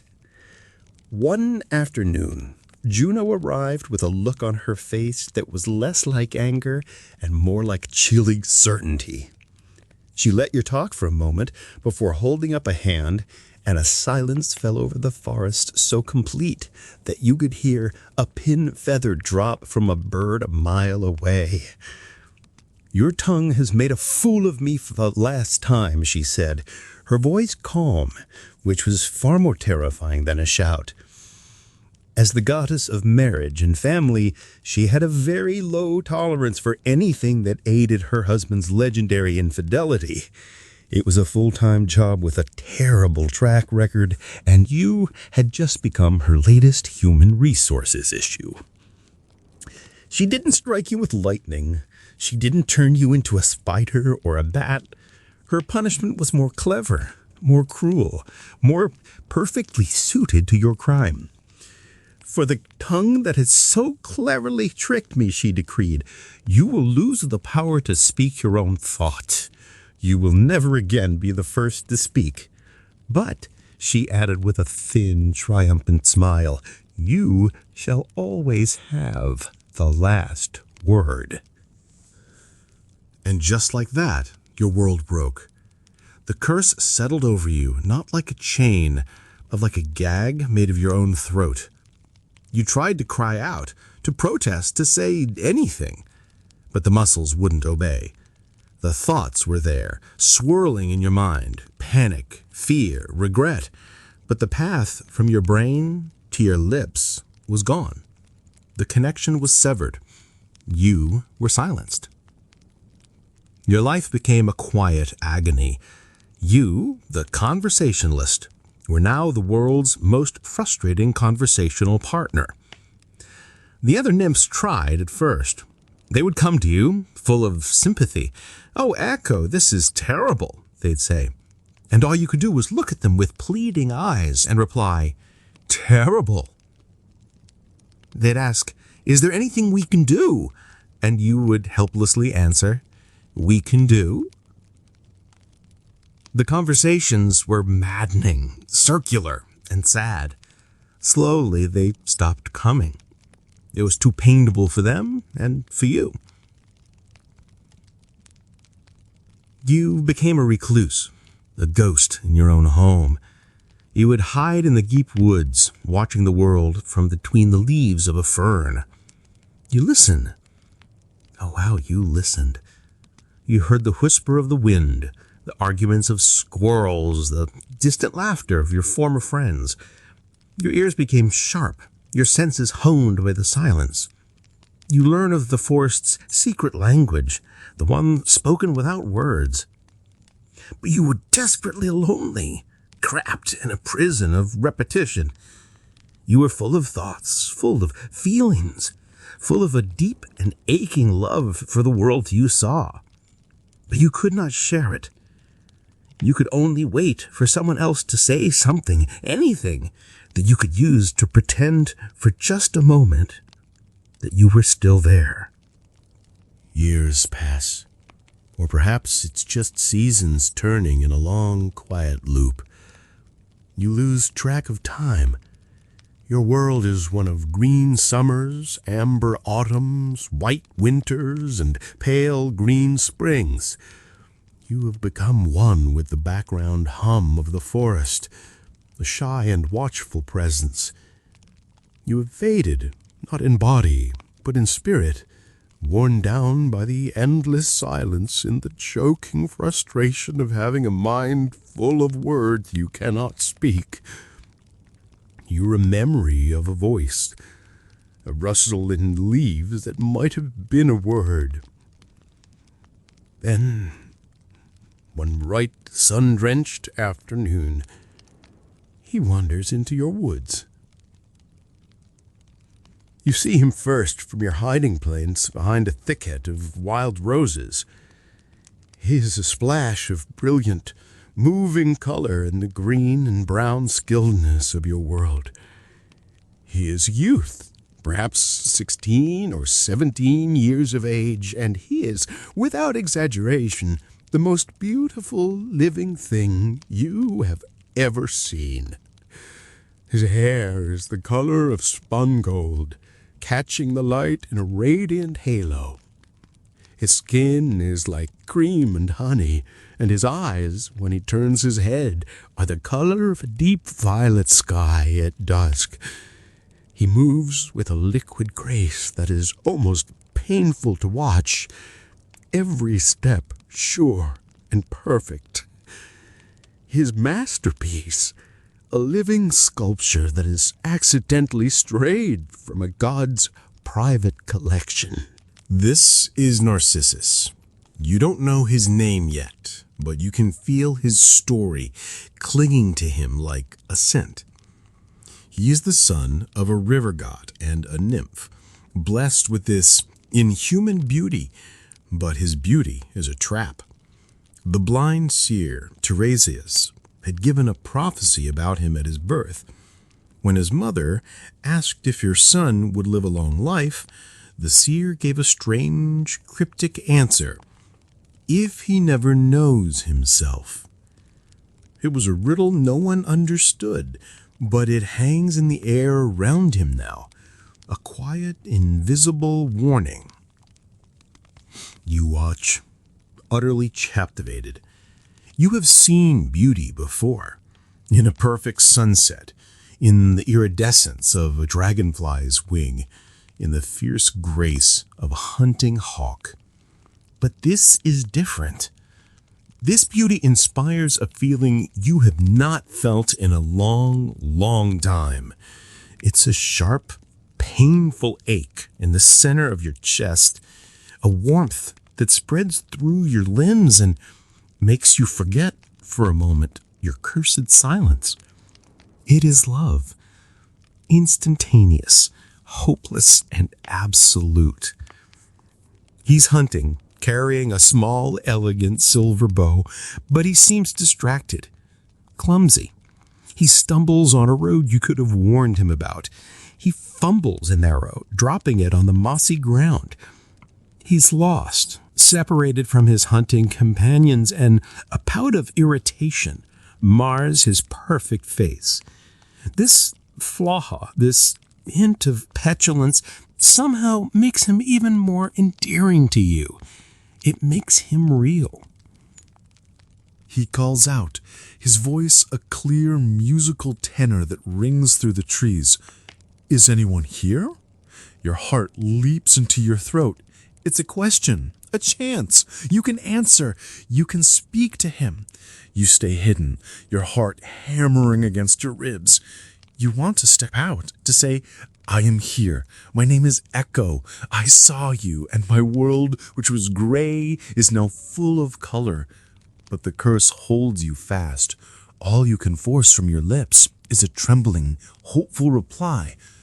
Here. Narcissus stops. He looks around, intrigued. Come out, he calls, a command in his voice. Oh, how you want to. But you can only repeat his own words back to him, a desperate plea. Come out.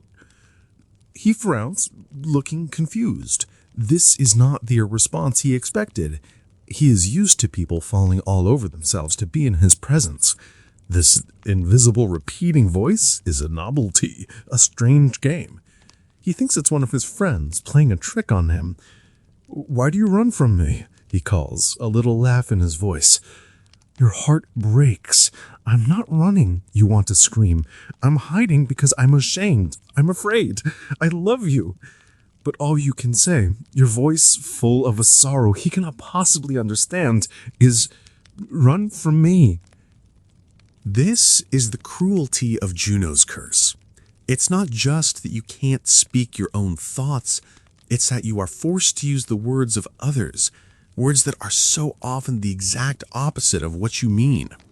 You are trapped in a nightmare of miscommunication, and never has it been more painful than now, with the object of your desperate affection standing only a few yards away. You know his reputation, of course. The wind whispers everything. You know that he is as cruel as he is beautiful.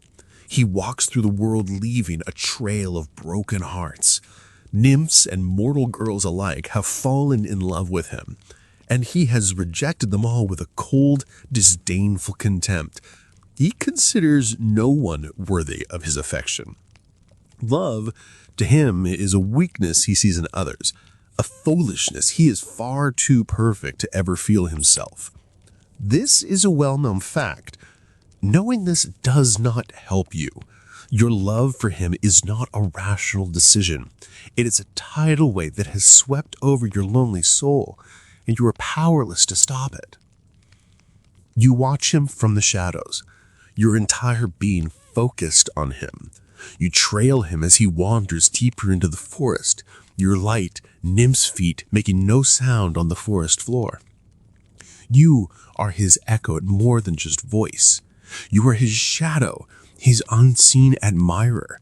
Your silent devotion a stark contrast to his loud, oblivious pride.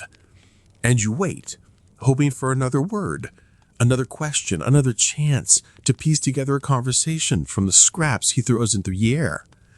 He continues to wander, growing more and more irritated with being lost.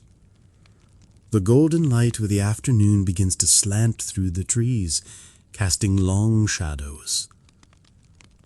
For you, this is a kind of agonizing paradise. You have never felt so alive, so full of purpose. Your entire existence has narrowed to a single point.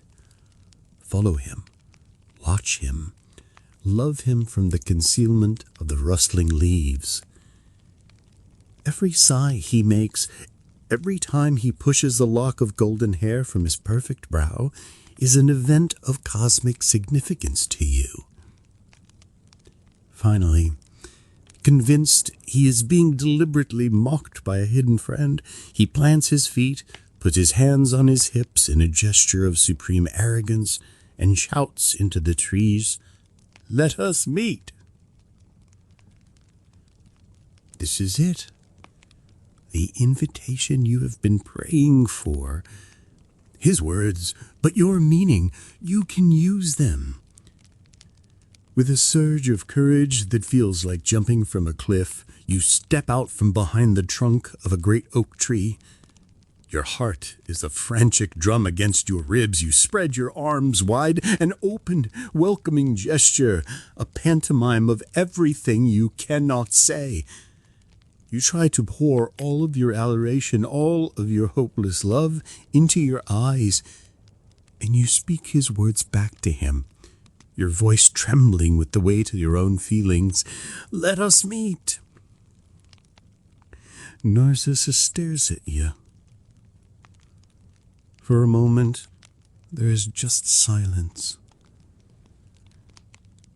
His violet eyes take you in, from your simple nymph's tunic to your bare feet to the desperate hope on your face.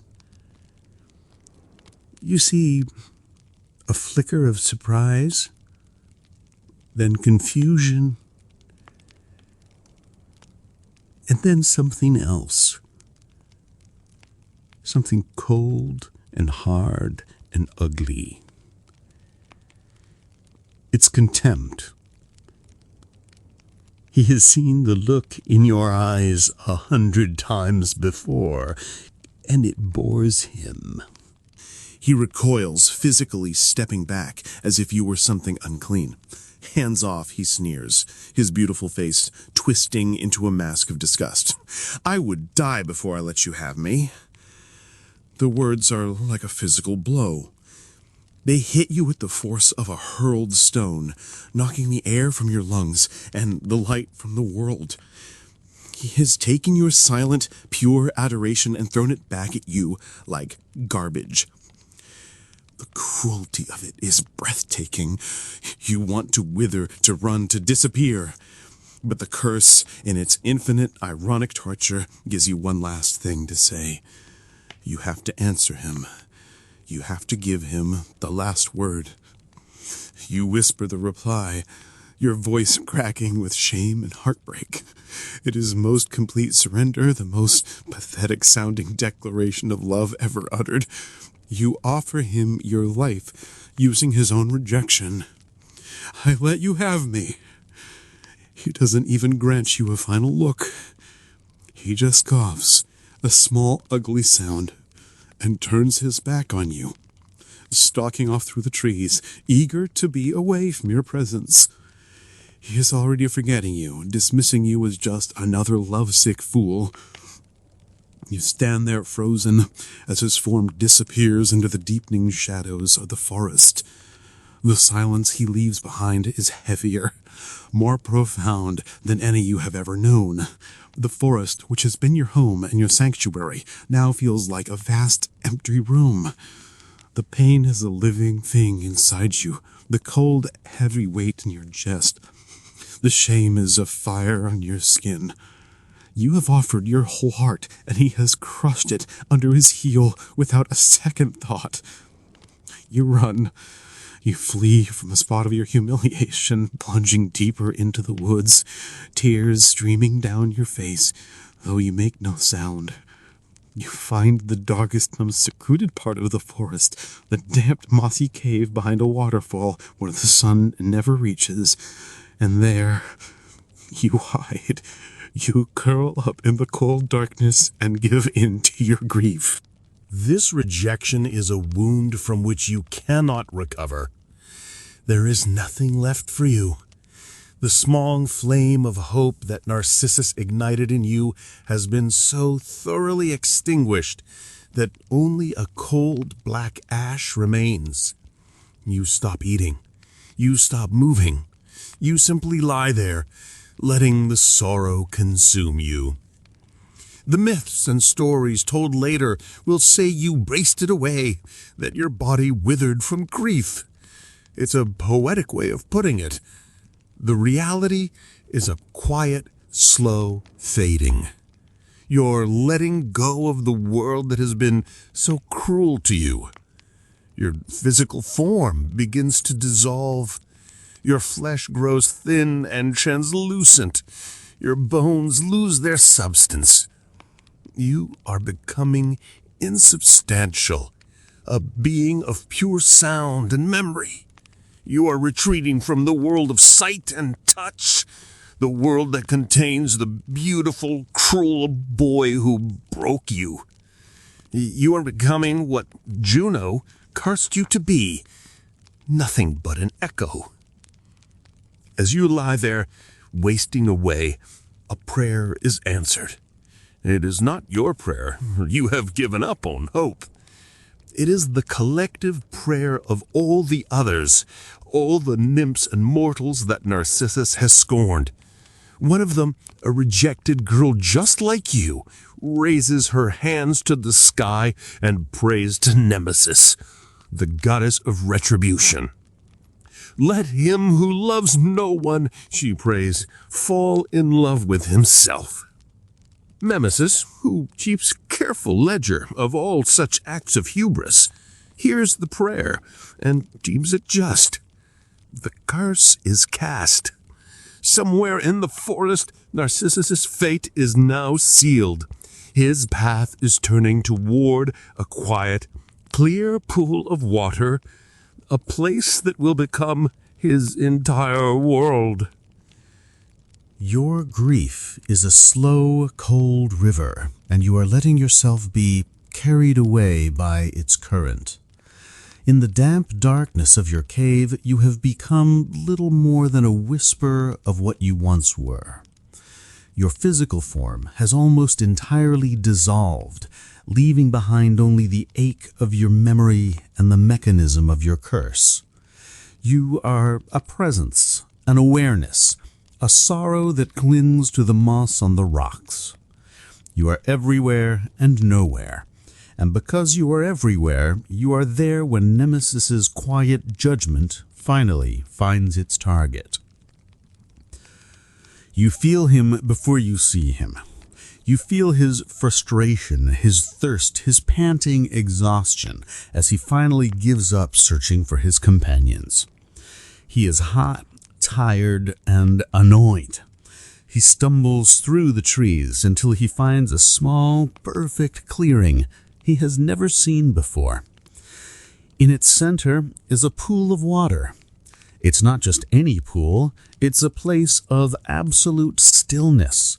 Its surface as clear and unblemished as polished silver. No shepherd has ever led his flock here. No fallen branches mar its surface. No bird has ever dipped its wing into its depths. The grass around it is a vibrant, perfect green, fed by the pool's own moisture. It is a place waiting for a purpose. He kneels down, eager to quench his thirst and soothe his hot face. He leans over the water's edge, and the curse strikes. He sees a face looking back at him. It is a face of impossible beauty, framed by golden curls that tumble around flawlessly smooth skin. The eyes are deep, violet pools of longing and intelligence. A faint, sad wonder touches the lips. He has never seen anyone so perfect, so utterly captivating. He falls in love, instantly and irrevocably, with the beautiful creature in the water. He has, in a very real and tragic sense, been catfished by his own face. A slow, wondrous smile spreads across his lips. In the reflection, the other boy smiles back. He is enchanted. He forgets his thirst, his fatigue, everything. He speaks to the reflection, his voice soft with a reverence he has never shown to another living being. "Whoever you are, come out. Why do you deceive me?" And you, a disembodied sorrow hanging in the air, are compelled to answer. Your voice drifts from the trees, from the rocks, from the very air around him, a perfect, sad mimicry of his own. Deceive me? He is startled, but the voice only deepens the mystery, the magic of the moment. He thinks it is the boy in the water speaking to him. "Your expression is so full of friendship," he pleads. "When I reach for you, you reach for me. When I smile, you smile." He leans forward, trying to embrace the image, his hands plunging into the cold water, shattering the reflection into 1,000 shimmering pieces. Spoiler alert, it doesn't work. The image vanishes. He cries out in despair, pulling back. As the water stills, the beautiful face reforms, looking just as sorrowful as he feels. This begins the long, agonizing vigil. He will not leave the pool. He cannot. He is utterly enthralled by a love that can never be returned, a prisoner of his own reflection.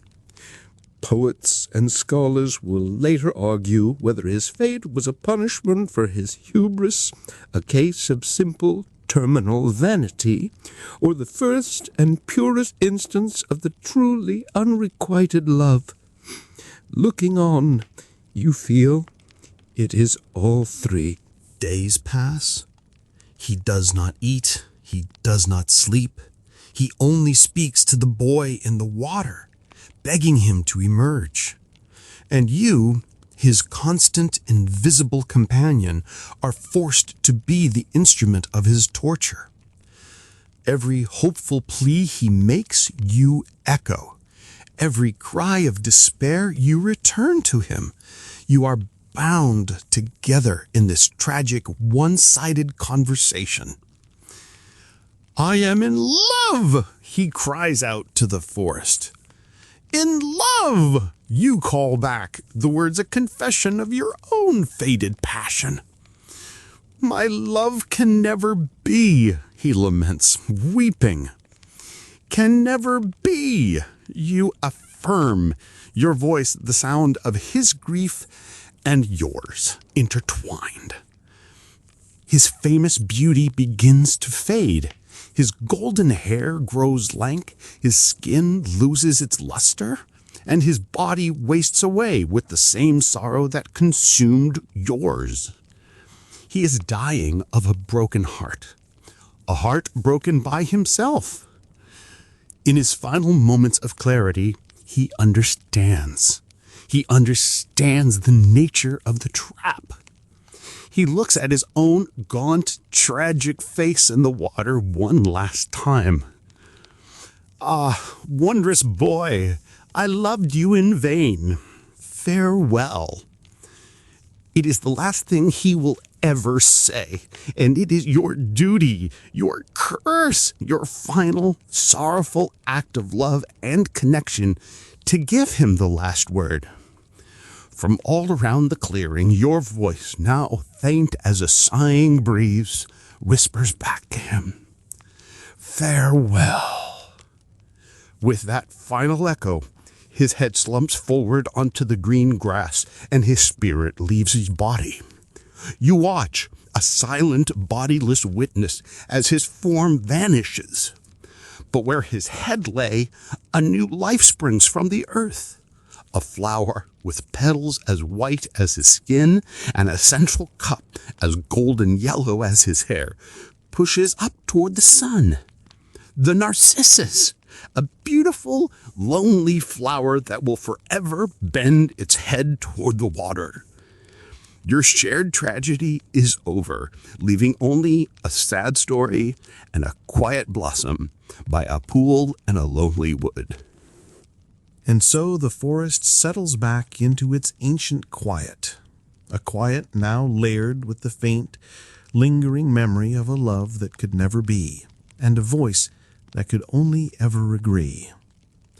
The sorrow softens, its sharp edges blurring into the gentle stillness of the trees and the patient earth. There is no more pain for them now, no more frustration, no more longing, only the deep, dreamless peace that follows a long and difficult story. Let the image of the pool begin to blur in your own mind, its surface smoothing over, reflecting nothing now but the calm, dark canopy of the leaves above. The golden-haired boy and the heartbroken nymph are gone, having faded into the soft fabric of myth, their tragedy becoming a gentle, cautionary lullaby that whispers on the breeze. There is nothing left to see here, only the deep, comforting silence of the woods at night. Feel that quiet settled over you, a soft, weighted blanket of peace. Let the stories of the day dissolve, their characters and conflicts receding into the distance, leaving you with only the rhythm of your own, slow, steady breathing. There is only rest now. Close your eyes. Listen to the silence. Let it be your final echo.